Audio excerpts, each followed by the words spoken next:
As more of the Epstein files have been getting released, recently there has been conspiracies that Pope St. John Paul II was involved in Jeffrey Epstein's sex trafficking.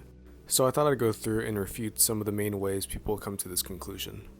One of the ways people will try to prove this is by this photo, which appears to be jp2 giving Epstein a blessing.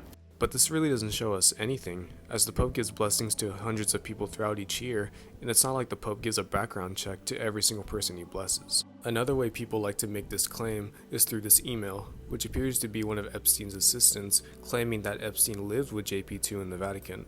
Now, there are a lot of issues with this. Firstly, even if this were true, there have been examples of people living with serial killers while being ignorant to what they were really up to. So it isn't surprising if some evil and violent people have lived in the Vatican with the Pope being ignorant to what they were doing.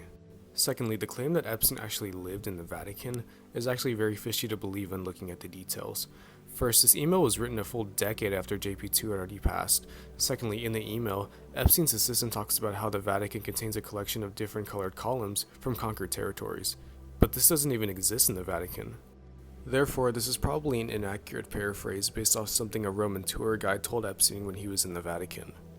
Either way, even if you believe for a second that a holy saint was involved in a sex trafficking of minors based off a picture of him meeting someone involved in it in a public area, you need to go out and touch grass. Good luck and God bless.